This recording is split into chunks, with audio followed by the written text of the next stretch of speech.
बांग्लादेश लौट पाएंगी क्या हसीना? आधी सदी और समय का चक्र पूरा हो गया। शेख हसीना आज फिर बेघर हो गई हैं। बांग्लादेश में आरक्षण आंदोलन ने शेख हसीना सरकार की बलि ले ली।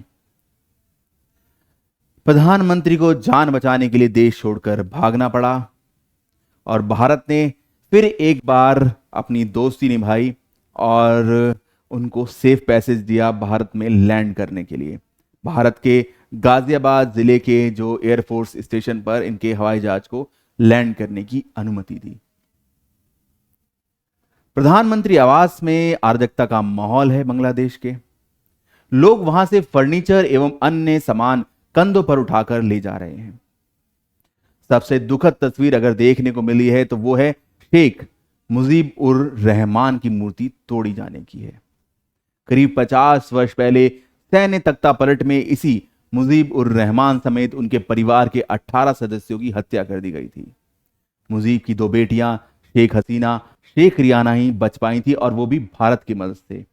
आज समय का चक्र पूरा हुआ तो शेख हसीना फिर भारत की शरण में है।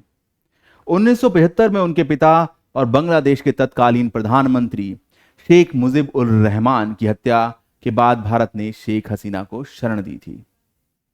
1975 के सैन्य तख्तापलट में हसीना और रेहाना सिर्फ इसलिए बच पाई क्योंकि 15 दिन पहले ही बांग्लादेश से वो निकल के जर्मनी चली गई थी।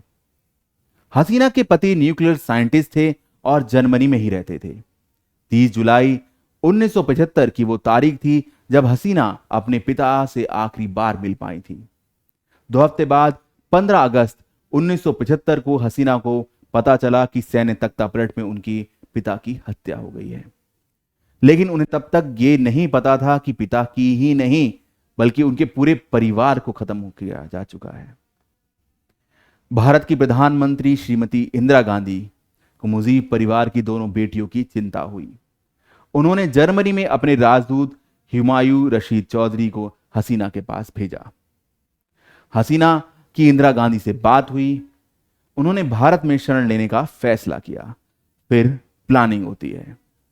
बिना किसी को भनक लगे हसीना और रिहाना को भारत कैसे लाया जाए। आखिरकार 24 अगस्त की दोपहर शेख हसीना ने अपने पति के साथ जर्मनी के फ्रैंकफर्ट से उड़ान भरी। भारत ने उन्हें लाने के लिए एयर इंडिया का एक विमान भेजा। 25 अगस्त 1975 के तड़के विमान नई दिल्ली पहुंच गया। उन्हें 56 रिंग रोड स्थित एक सेफ हाउस में रखा गया। उनकी असली पहचान छिपाने के लिए मिस्टर एंड मिसेस मजूमदार की उन्हें एक नई पहचान दी गई। खुद प्रधानमंत्री इंदिरा गांधी ने उनका खास ख्याल रखा। कुछ दिनों के बाद शेख हसीना को पंडारा रोड स्थित सी ब्लॉक स्थित 3 कमरे के एक मकान में शिफ्ट कर दिया गया। चौतरफा सुरक्षा कर्मियों का पहरा रहता था। डिटेक्टिव भी तैनात किए गए थे। हसीना के साइंटिस्ट पति को नई दिल्ली स्थित परमाणु ऊर्जा आयोग में नौकरी दे दी गई। वहां उन्होंने 7 वर्ष तक काम किया। इसके साथ ही सुरक्षा के 3 नियम भी बनाए गए। शेख हसीना को घर से बाहर निकलने की मनाही थी।